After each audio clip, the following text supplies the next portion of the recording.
जय हिंद दोस्तों, मास्टर जी info channel पर आप सबों का स्वागत है। दोस्तों आज का जो क्लास है घटना चक्र बिहार सचिवालय का सेट नंबर 5 का क्लास है। इससे पहले सेट नंबर 1 से लेकर सेट नंबर 4 तक अपलोड कर दिया गया है घटना चक्र बिहार सचिवालय के लिए। आशा करता हूं कि वो क्लास आपको बहुत अच्छा लगा होगा और आज का भी क्लास आपको बहुत अच्छा लगेगा। क्लास अच्छा लगे तो एक लाइक ज़रूर कीजिएगा, चैनल पर नए तो चैनल को सब्सक्राइब कर लीजिएगा। बिहार सचिवालय का एग्जाम डेट नज़दीक है, हो सकता है 1 से 2 दिन में आपका एडमिट कार्ड भी जारी हो जाए दोस्तों। तो जितना ज़्यादा हो उसके प्रैक्टिस सेट पर ध्यान दें और प्रैक्टिस सेट के साथ साथ आंसर देने का, इस क्लास में आंसर देने का प्रयास करें। फर्स्ट प्रश्न है दोस्तों, विश्व मधुमक्खी दिवस कब मनाया जाता है? तो विश्व मधुमक्खी दिवस 20 मई को विश्व मधुमक्खी दिवस मनाया जाता है। नेक्स्ट क्वेश्चन है, 24 से 25 अप्रैल 2022 के मध्य यूरोपीय आयोग के अध्यक्ष भारत की आधिकारिक यात्रा पर रही। वर्तमान में कौन यूरोपीय आयोग के अध्यक्ष थे? तो वर्तमान में यूरोपीय आयोग के अध्यक्ष हैं Ursula von der Leyen. Ursula von der Leyen जो हैं यूरोपीय आयोग के अध्यक्ष हैं वर्तमान में। नेक्स्ट है, मई 2022 में फ्रांस स्थित रिपोर्टर्स विदाउट बॉर्डर्स द्वारा वार्षिक विश्व प्रेस स्वतंत्रता सूचकांक 2022 जारी किया गया। इसके संबंध में निम्न कथनों पर विचार कीजिए। इसके संबंध में निम्न कथनों पर विचार करना है दोस्तों। तो 38 जो है इसको विचार करना है। देख सकते हैं इस सूचकांक में कुल 180 देशों में क्षेत्रों में शामिल किया गया। बिल्कुल सही है दोस्तों। सूचकांक में नॉर्वे को शीर्ष स्थान प्राप्त था, ये भी सही है। इस सूचकांक में भारत का स्थान 150वां है। जी हाँ दोस्तों, प्रेस स्वतंत्रता सूचकांक 2022 में भारत का स्थान जो है 150वां है 180 देशों में। नेक्स्ट देख लेते हैं दोस्तों, इसका बोल रहा है कि कौन सा कथन सही है, उपयुक्त में से कौन सा कथन? तो सभी का सभी यहाँ पर सत्य है दोस्तों। विश्व प्रेस स्वतंत्रता सूचकांक में भारत का स्थान 150वां है। 39 नंबर प्रश्न है, 10 अप्रैल 2022 के फुकेत थाईलैंड में संपन्न Thailand open international boxing tournament 2022 के संबंध में विकल्पों में से कौन सा सही नहीं है? तो कौन सा विकल्प इसमें से सही नहीं है, ये प्रश्न पूछा जा रहा है दोस्तों। तो इसमें से जो देख सकते हैं दोस्तों कि भारतीय मुक्केबाज सुमित को इस प्रतियोगिता में सर्वश्रेष्ठ बॉक्सर का ट्रॉफी प्रदान की गई, यही यहाँ पर गलत हो जाएगा। ठीक है, तो ऑप्शन नंबर डी यहाँ पर गलत हो जाएगा। जबकि भारत ने इस प्रतियोगिता में कुल 10 पदक जीते हैं और पदक तालिका में दूसरे स्थान पर है, ये बिल्कुल सही है। थाईलैंड में 4 स्वर्ण रहित प्रतियोगिता में कुल 17 पदक जीते और पदक तालिका में शीर्ष स्थान पर रहा थाईलैंड, तो ये भी सही है। भारत ने इस प्रतियोगिता में 3 गोल्ड मेडल जीते, ये भी सही है। ऑप्शन नंबर डी यहाँ पर गलत हो जाएगा, यही हमारा आंसर है। नेक्स्ट है 14 नंबर प्रश्न। 40 है नंबर प्रश्न कि हाल ही में इमैनुअल मैक्रो किस देश के दोबारा राष्ट्रपति बने? तो इमैनुअल मैक्रो जो है दोस्तों ये फ्रांस के वर्तमान में राष्ट्रपति हैं। इमैनुअल मैक्रो दोबारा फ्रांस के राष्ट्रपति बन चुके हैं, इमैनुअल मैक्रो। नेक्स्ट है, 14 मार्च 2022 को कहाँ पर देश के पहले आर्टिफिशियल इंटेलिजेंस और रोबोटिक्स टेक्नोलॉजी पार्क का उद्घाटन किया गया? तो कहाँ पर यह किया गया दोस्तों? तो ये किया गया बेंगलुरु में। कहाँ पर? बेंगलुरु में। नेक्स्ट है, विश्व खाद्य पुरस्कार 2022 से संबंधित निम्न कथनों पर विचार कीजिए। तो विश्व खाद्य पुरस्कार 2022 के कथनों पर हम लोगों को विचार करना है दोस्तों। तो देख सकते हैं इनमें से कौन सा कथन सही है पूछ रहा है। तो 5 मई 2022 को यह पुरस्कार नासा के सीनियर रिसर्च वैज्ञानिक डॉक्टर सिंथिया रोसेनजेन को प्रदान किए जाने के लिए घोषणा की गई, बिल्कुल सही है। इस पुरस्कार की स्थापना 1986 में हुई थी। विश्व खाद्य पुरस्कार 1986 में स्थापित हुई थी, बिल्कुल सही है। पहला विश्व खाद्य पुरस्कार वर्ष 1987 में भारत में हरित क्रांति के जनक डॉक्टर MS स्वामीनाथन को प्रदान किया गया, ये भी बिल्कुल सही है। उपयुक्त में से सभी सत्य हैं। Option number D is the right answer. विश्व खाद्य पुरस्कार पाने वाले पहले भारतीय कौन थे दोस्तों? तो डॉक्टर MS स्वामीनाथन। ठीक है, पहला विश्व खाद्य पुरस्कार 1987 में दिया गया। ठीक है, और इस पुरस्कार की स्थापना 1986 में हुई थी। नेक्स्ट है कि 21 से 25 फरवरी 2022 के मध्य भारत और ओमान की वायुसेना के बीच ईस्टर्न ब्रिज 6 अभ्यास कहाँ आयोजित हुआ? ईस्टर्न ब्रिज 6 जो अभ्यास हुआ है दोस्तों, यहाँ 43 का जो राइट आंसर यहाँ पर होने वाला है वो क्या हो जाएगा? तो इसका जो आंसर है दोस्तों यह हो जाएगा जोधपुर में। कहाँ पर? ईस्टर्न ब्रिज 6 अभ्यास कहाँ हुआ? तो जोधपुर राजस्थान में। नेक्स्ट है, पुस्तक कमला हैरिस फोनेमल वीमेन के लेखक कौन है? पुस्तक कमला हैरिस फोनेमल वीमेन के लेखक हो जाएंगे चेतन भगत। कौन हो जाएंगे? चेतन भगत। नेक्स्ट क्वेश्चन की बात करें दोस्तों, अप्रैल 2022 में बिहार एवं नेपाल के बीच कहां से कहां तक ट्रेन सेवा शुभारंभ किया गया? तो बिहार से नेपाल के बीच जो है दोस्तों यह ट्रेन सेवा जो स्टार्ट किया गया है यह जयनगर से कुर्था तक, जयनगर से कुर्था तक। नेक्स्ट है, महावीर स्वामी का जन्म कहाँ हुआ था? तो महावीर स्वामी का जन्म हुआ था कुंडलग्राम वैशाली में। कुंडलग्राम वैशाली में महावीर स्वामी का जन्म हुआ था। महावीर स्वामी 24वें तीर्थकर थे दोस्तों, पहले तीर्थकर ऋषभदेव थे। नेक्स्ट है, उदंतपुरी शिक्षा केंद्र किस राज्य में अवस्थित है? तो उदंतपुरी जो शिक्षा केंद्र है दोस्तों वह है बिहार में। उदंतपुरी शिक्षा केंद्र बिहार में है। नेक्स्ट है, बिहार में तेल शोधक कारखाना कहाँ है? तो बिहार में तेल शोधक कारखाना बरौनी में है। कहाँ है? बरौनी में। नेक्स्ट है बिहार के कितने प्रतिशत भूभाग पर वन है? तो बिहार के जो है दोस्तों 7.84% भाग पर वन है। नेक्स्ट है खनिज और जिलों में निम्न जोरों में से कौन सा जोरा सही है? तो इनमें से कौन सा जोरा सही है दोस्तों? तो पहला ही जोरा सही है, लाइमस्टोन कैमूर में पाया जाता है, ये सही हो जाएगा दोस्तों। नेक्स्ट है दामोदर प्रभावित होती है? तो दामोदर जो प्रभावित होती है दोस्तों एक भ्रंश घाटी द्वारा, दामोदर जो प्रभावित होती है एक भ्रंश घाटी द्वारा। नेक्स्ट है एक किस शासक के प्रयासों से नालंदा विश्वविद्यालय की स्थापना की गई? तो नालंदा विश्वविद्यालय की स्थापना कुमारगुप्त द्वारा किया गया, गुप्त वंश के शासक कुमारगुप्त द्वारा नालंदा विश्वविद्यालय की स्थापना की गई। नेक्स्ट है 53 नंबर प्रश्न, बिहार का सबसे गर्म क्षेत्र कौन सा है? तो बिहार का सबसे गर्म क्षेत्र और सबसे ठंडा क्षेत्र गया हो जाएगा। बिहार का सबसे गर्म क्षेत्र और सबसे ठंडा क्षेत्र क्या हो जाएगा? गया हो जाएगा। नेक्स्ट है परागन के लिए निम्न में कौन सा तत्व आवश्यक नहीं है? तो परागन के लिए कौन सा तत्व आवश्यक नहीं है दोस्तों? आग जो है परागन के लिए आवश्यक नहीं है, जबकि हवा, पानी, कीट ये परागन के लिए अति आवश्यक पदार्थ हैं। नेक्स्ट है कोशिकाओं में तत्कालीन ऊर्जा उत्पादन के लिए निम्नलिखित में से एक लिया जाता है? तो कोशिका में तत्कालीन ऊर्जा उत्पादन के लिए लिया जाता है ग्लूकोज को। किसको? ग्लूकोज को। नेक्स्ट है ज्योमिति का जनक किसे कहते हैं? ज्योमिति का जनक कहते हैं यूक्लिड को। ज्योमिति का जनक कहते हैं यूक्लिड को। किस चालुक्य राजा ने कन्नौज के राजा हर्ष को पराजित किया था? कन्नौज के राजा हर्ष को पराजित किया था पुलकेशियन दूत ने। किसने? पुलकेशियन दूत ने। नेक्स्ट है विश्व में सबसे तेज जमीनी जानवर कौन सा है? तो विश्व में सबसे तेज जमीनी जानवर हो जाएगा चीता। चीता सबसे तेज जानवर है दोस्तों दौड़ने में। ठीक है। नेक्स्ट क्वेश्चन की बात करें, पौधों में रोग के अध्ययन और जिस तरह के पौधे संक्रमण का प्रतिरोध का सामना करते हैं उसे क्या कहा जाता है? तो यहाँ 59 का जो सही आंसर हो जाएगा दोस्तों वह हो जाएगा फाइटोपैथोलॉजी। फाइटोपैथोलॉजी। नेक्स्ट है पृथ्वी का जल चक्र किसके द्वारा संचालित होता है? तो पृथ्वी का जो जल चक्र होता है दोस्तों ये सूर्य द्वारा संचालित होता है। नेक्स्ट है 61 नंबर प्रश्न। 61 नंबर प्रश्न है निम्नलिखित में कौन सा मकड़ियों का अध्ययन है? तो मकड़ियों का अध्ययन कौन हो जाएगा दोस्तों? एरोकोनोलॉजी। एरोकोनोलॉजी मकड़ियों का अध्ययन है। नेक्स्ट है 62 नंबर प्रश्न है गीले कचरे को खाद में परिवर्तित करने की प्रक्रिया को क्या कहते हैं? तो गीले कचरे को खाद में परिवर्तित करने की क्रिया कंपोस्टिंग कहलाती है। क्या कहलाती है? कंपोस्टिंग। नेक्स्ट है रामविलास पासवान ने अपना राजनीतिक सफर किस राजनीतिक दल से प्रारंभ किया है? तो किस राजनीतिक दल से? तो संयुक्त सोशलिस्ट पार्टी से स्टार्ट किया था।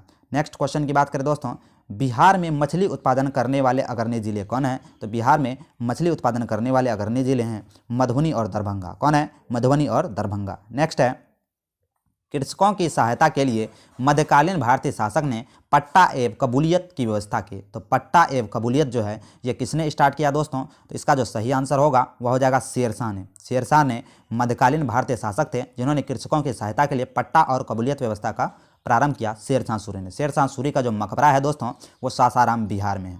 कालिंजर में शेरशाह की मृत्यु हो गई थी बम का गोला गिरने से, ये भी हम लोगों को याद रखना है। अकबर ने बंगाल तथा बिहार में मुगल साम्राज्य को मिलाया। तो अकबर ने मुगल साम्राज्य में बिहार और बंगाल को मिलाया 1576 में। कब? 1576 में। नेक्स्ट है दो अस्पा एवं सिंह अस्पा प्रथा किसने स्टार्ट किया? तो दो अस्पा और सिंह अस्पा प्रथा जहांगीर ने स्टार्ट किया। नेक्स्ट है निम्नलिखित में कौन सही सुमेलित है? तो इनमें से कौन सही सुमेलित है ये प्रश्न पूछा जा रहा है दोस्तों। तो गुरु अर्जुन देव आदि ग्रंथ के रचनाकार थे। बिल्कुल यहाँ पर सही हो जाएगा option number B. Next question की बात करें, भारत को एक संविधान देने का प्रस्ताव संविधान सभा द्वारा पारित किया गया। भारत को एक संविधान देने का प्रस्ताव संविधान सभा द्वारा पारित किया गया। कब? तो ये 22 जनवरी 1947 को। 22 जनवरी 1947 को। नेक्स्ट क्वेश्चन है निम्नलिखित में कौन सा विषय समवर्ती सूची का है? तो समवर्ती सूची का यहाँ विषय हो जाएगा आपराधिक मामले। आपराधिक मामले समवर्ती सूची का विषय है। नेक्स्ट है 71 नंबर प्रश्न। 71 नंबर प्रश्न है निम्नलिखित में कौन सा एक सही सुमेलित नहीं है? तो सही सुमेलित इनमें से कौन सा नहीं हो जाएगा दोस्तों? तो अनुच्छेद 48 जो है न्यायपालिका और कार्यपालिका का प्रतिकरण नहीं हो जाएगा अनुच्छेद 48। तो ऑप्शन नंबर डी जो है दोस्तों सही नहीं है। जबकि अनुच्छेद 39 का ए में समान न्याय एवं निःशुल्क विधिक सहायता बिल्कुल सही है। अनुच्छेद 40 में ग्राम पंचायतों का गठन बिल्कुल सही है। अनुच्छेद 44 में समान नागरिक संहिता सिर्फ एक राज्य में गोवा में लागू है, तो ये भी हम लोगों को याद रखना है। ये तीनों का तीनों सही है लेकिन ये गलत हो जाएगा, तो ऑप्शन यहाँ गलत चुनना है। तो ऑप्शन नंबर जो डी है दोस्तों ये सही हो जाएगा। नेक्स्ट चलते हैं 72 नंबर प्रश्न की ओर। 72 नंबर प्रश्न है भारत सरकार के मुख्य विधि परामर्शदाता कौन है? तो भारत सरकार के मुख्य विधि परामर्शदाता जो हो जाएंगे 72 का ये हो जाएगा दोस्तों attorney general of India. Attorney general of India Bharat के मुख्य विधि परामर्शदाता होते हैं। नेक्स्ट क्वेश्चन की बात करें, भारतीय संविधान के किस अनुच्छेद के तहत सर्वोच्च न्यायालय भारतीय नागरिकों के मौलिक अधिकारों की सुरक्षा करता है? तो मौलिक अधिकारों की सुरक्षा अनुच्छेद 32 के तहत करता है। अनुच्छेद 32 के तहत करता है। अनुच्छेद 32 को संविधान की आत्मा डॉक्टर भीमराव अम्बेडकर ने कहा। नेक्स्ट है, संवैधानिक उपचारों का अधिकार अनुच्छेद 32 को कहा जाता है दोस्तों, जिसे भीमराव अम्बेडकर ने संविधान की आत्मा कहा। आवर्ती नियम निम्नलिखित में से किसने दिया? तो आवर्ती नियम किसने दिया है दोस्तों? आवर्ती नियम दिया है डेमेत्री मेंडलीफ ने। मेंडलीफ ने दोस्तों आवर्त नियम या आवर्ती नियम दिया है। नेक्स्ट है, किसी यौगिक को कार्बनिक यौगिक के रूप में वर्गीकृत करने के लिए यौगिक में किस तत्व का विद्यमान होना आवश्यक है? तो किस तत्व का विद्यमान होना आवश्यक है? तो कार्बन का जो है दोस्तों यौगिक में विद्यमान होना आवश्यक है। नेक्स्ट क्वेश्चन की बात करें, मुंबई हाई किससे संबंधित है? तो मुंबई हाई जो है दोस्तों ये पेट्रोलियम से संबंधित है। नेक्स्ट क्वेश्चन है, समय के साथ विस्थापन में परिवर्तन की दर को क्या कहते हैं? तो समय के साथ विस्थापन में परिवर्तन की दर को कहते हैं वेग। समय के साथ विस्थापन में परिवर्तन की दर को कहते हैं वेग। नेक्स्ट है 78 नंबर प्रश्न, गति का द्वितीय समीकरण डैश के बीच संबंध दर्शाता है। गति का जो दूसरा समीकरण है वह स्थिति और समय के बीच समय दर्शाता है, यानी कि विस्थापन और समय के बीच समय दर्शाता है। नेक्स्ट है, बल गुना विस्थापन किसके बराबर होता है? तो बल गुना विस्थापन कार्य के बराबर होता है। कार्य बराबर बल गुना विस्थापन होता है, तो ये भी हम लोगों को याद रखना है। नेक्स्ट है, दो वेक्टर जिनका मान अलग है उनका परिणामी शून्य नहीं हो सकता। दो वेक्टर जिनका मान अलग है, यहाँ देख सकते हैं दोस्तों अलग है, तो उनका परिणामी मान शून्य कभी नहीं हो सकता है। तो option number C is the right answer. Next है 81 नंबर प्रश्न है, निमोनिया किस सूक्ष्म जीव के कारण होता है? तो निमोनिया जो है दोस्तों यह जीवाणु के कारण होने वाला रोग है। नेक्स्ट है, निम्नलिखित में से किसकी कमी से व्यक्ति को घेंगा नामक रोग हो जाता है? तो आयोडीन की कमी से घेंगा नामक रोग हो जाता है।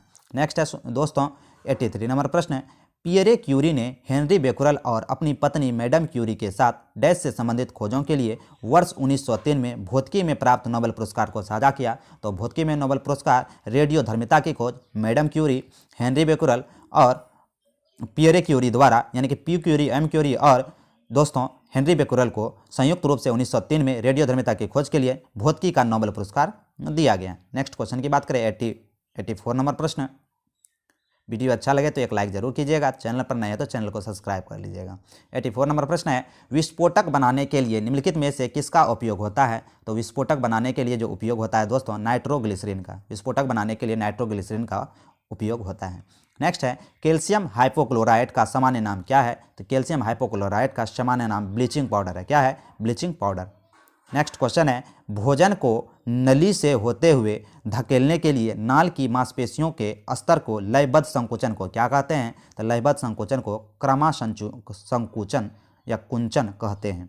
नेक्स्ट है, निम्नलिखित में से कौन सा एक किसी भी पाचक एंजाइम का स्रावन नहीं करता है? तो पाचक एंजाइम का स्रावन कौन नहीं करता है दोस्तों? तो यकृत जो है पाचन एंजाइम का श्रवण नहीं करता है। नेक्स्ट है, हीमोग्लोबिन की अधिकतम बंधुता होती है। तो हीमोग्लोबिन की अधिकतम जो बंधुता होती है कार्बन मोनोऑक्साइड के लिए। किसके लिए? कार्बन मोनोऑक्साइड के लिए। नेक्स्ट है 89 नंबर प्रश्न, जोड़ों पर यूरिक एसिड क्रिस्टलों का एकत्र हो जाना क्या कहलाता है? तो यह कहलाता है दोस्तों गठिया रोग। क्या कहलाता है? गठिया रोग। नेक्स्ट है, कुछ जीव तापमानों के कम परास सहन कर सकते हैं, यह कहलाते हैं। तो ये क्या कहलाते हैं दोस्तों? यह तनुतापी कहलाते हैं, निम्नतापी कहलाते हैं। नेक्स्ट है 91 नंबर प्रश्न, रक्त संचार प्रणाली की खोज किसने की? तो रक्त संचार प्रणाली की खोज विलियम हार्वे ने किया। नेक्स्ट है, चंद्रगुप्त मौर्य ने अपने अंतिम दिन कहाँ गुजारे? चंद्रगुप्त मौर्य ने अपने अंतिम दिन सरमनवेल गोला में गुजारे। ठीक है। नेक्स्ट प्रश्न है 93 नंबर प्रश्न, अजमेर में 2.5 दिन का झोपड़ा किसने बनवाया? तो अजमेर में 2.5 दिन का झोपड़ा कुतुबुद्दीन ऐबक ने बनवाया। नेक्स्ट है, चित्तौड़गढ़ में विजय स्तंभ किसने बनवाया था? चित्तौड़गढ़ में विजय स्तंभ किसने बनवाया था दोस्तों? तो राणा कुंभा द्वारा चित्तौड़ में विजय स्तंभ टावर ऑफ विक्ट्री बनाया गया था। नेक्स्ट क्वेश्चन है, प्रेशर कुकर में भोजन जल्दी पक जाता है क्योंकि प्रेशर कुकर में खाना जल्दी पक जाता है क्योंकि पानी का जो है बॉइलिंग पॉइंट बढ़ जाता है। दबाव बढ़ता है तो बॉइलिंग पॉइंट बढ़ जाता है। नेक्स्ट क्वेश्चन की बात करें 96 नंबर प्रश्न। 96 नंबर प्रश्न है कि ऊष्मा विकिरण की गति होती है, तो ऊष्मा विकिरण की गति होती है प्रकाश के वेग के बराबर। किसके बराबर? प्रकाश के वेग के बराबर। नेक्स्ट है 97 नंबर प्रश्न, बाहर से 4 भिन्न प्रकार के पेंट किए गए धातु के 4 प्यालों में एक साथ गर्म कॉफ़ी डाली गई। कुछ समय पश्चात किस प्याले की कॉफ़ी सबसे ठंडी पाई जाएगी, तो किस प्याले की सबसे ठंडी पाई जाएगी दोस्तों? तो चमकीला काला, चमकीला काला जो कप होगा उसमें सबसे जल्दी जो है कॉफ़ी ठंडी हो जाएगी। नेक्स्ट क्वेश्चन की बात करें 98 नंबर प्रश्न, निम्नलिखित में कौन सुमेलित नहीं है? इनमें से कौन सुमेलित नहीं है, ये प्रश्न पूछा जा रहा है। तो देख सकते हैं दोस्तों, जयपुर गुलाबी नगर है, बिल्कुल सही है। उज्जैन महाकाल का नगर बिल्कुल सही है। कोलकाता आनंद का नगर बिल्कुल सही है। लेकिन जैसलमेर झीलों का नगर नहीं है। ऑप्शन नंबर डी यहाँ पर गलत हो जाएगा। तो option number D is the right answer. Next है, इल्तुतमिश ने बिहार में अपना प्रथम सूबेदार किसे नियुक्त किया? तो इल्तुतमिश ने बिहार में अपना प्रथम सूबेदार मलिक जानी को नियुक्त किया। इल्तुतमिश ने बिहार में अपना प्रथम सूबेदार मलिक जानी को नियुक्त किया। 100 नंबर प्रश्न है, वर्ष 1980 में भारत सरकार ने कितने बैंकों का राष्ट्रीयकरण किया? तो कितने बैंकों का राष्ट्रीयकरण किया दोस्तों? तो 6 बैंकों का राष्ट्रीयकरण किया 1980 में। ठीक है। नेक्स्ट क्वेश्चन की बात करें, निम्नलिखित में से कौन सा युग्म सही रूप से मेल खाता है? तो सही रूप से मेल कौन खाता है दोस्तों? तो भरतनाट्यम तमिलनाडु, भरतनाट्यम तमिलनाडु का है। बात करें दोस्तों, कुचिपुड़ी जो है, कुचिपुड़ी आंध्र प्रदेश का है। कथकली केरल का है। कथक उत्तर भारत का है। तो यहाँ देख सकते हैं, कथक उत्तर भारत का है, कुचिपुड़ी आंध्र प्रदेश का है, कथकली केरल का है, भरतनाट्यम तमिलनाडु का है। तो यहाँ कौन सा सही रूप से मेल खा रहा है? तो ऑप्शन नंबर जो है दोस्तों यहाँ सी सही आंसर हो जाएगा। ठीक है। नेक्स्ट क्वेश्चन की बात करें, रामायण के हिंदू महाकाव्य के अनुसार उस दुर्लभ जड़ी बूटी का नाम बताएं जिसे हनुमान जी ने तीर से घायल लक्ष्मण को बचाने के लिए लाए थे। तो संजीवनी। क्या लाए थे दोस्तों? संजीवनी लाए थे। नेक्स्ट क्वेश्चन की बात करें, 103वां नंबर प्रश्न है, इनमें से कौन भक्ति आंदोलन से जुड़े हुए नहीं थे? तो भक्ति आंदोलन से इनमें से कौन सा जुड़ा हुआ नहीं था? तो सावित्रीबाई फुले भक्ति आंदोलन से जुड़े नहीं थे। नेक्स्ट है 104, बैस का 2 के अनुसार किसी व्यक्ति को मजिस्ट्रेट की अनुमति के बिना डैश से अधिक समय तक हिरासत में नहीं रखा जा सकता। तो ये किसके बारे में बोल रहा है? 24 घंटे के अंदर अनुच्छेद 22 के 2 के अनुसार किसी व्यक्ति को मजिस्ट्रेट की अनुमति के बिना 24 घंटे से अधिक समय तक हिरासत में नहीं रखा जा सकता, यानी कि मजिस्ट्रेट का आपको आज्ञा लेना ही होगा। 105 नंबर और अंतिम प्रश्न, भारतीय संविधान अनुच्छेद 32 के तहत सर्वोच्च न्यायालय को रिट जारी करने की शक्ति प्रदान की गई है। निम्नलिखित में से कौन सा उन याचिकाओं में शामिल नहीं है? यानी कि वो जो 5 तरह के जो रिट है दोस्तों, इनमें से कौन सा रिट नहीं है? तो इसका जो सही आंसर होगा दोस्तों, अनापत्तियों का एक रेट नहीं है, जबकि निषेध, क्यो वारंटो, परामर्श ये सब रेट हैं। तो अभी हम लोगों ने देखा घटना चक्र बिहार सचिवालय के लिए जो प्रैक्टिस सेट निकाला है दोस्तों, उसका सेट नंबर अभी हम लोगों ने 5 देख लिया। इससे पहले प्रैक्टिस सेट 1 से लेकर 4 तक अपलोड कर दिया गया है। आशा करता हूँ कि आज का क्लास आपको बहुत अच्छा लगा होगा। क्लास अच्छा लगा तो एक प्यारा सा कमेंट कर दीजिएगा और लाइक बटन दबा दीजिएगा दोस्तों, और चैनल पर नए हैं तो चैनल को सब्सक्राइब कर लीजिएगा। बिहार सचिवालय का एडमिट कार्ड 1 से 2 दिन में रिलीज होने वाला है, तो जितना ज़्यादा हो उसके प्रैक्टिस सेट का आंसर दे दोस्तों। बहुत सारा प्रैक्टिस सेट मास्टर जी इन्फो यूट्यूब चैनल पर अवेलेबल है, आपको डिस्क्रिप्शन बॉक्स में उसका लिंक भी मिल जाएगा। आप वहाँ जाकर एक प्रैक्टिस को 1 से 2 बार जरूर देख लें। मिलते हैं अगले वीडियो में। हंसते रहिए, मुस्कुराते रहिए। जय हिंद, जय भारत।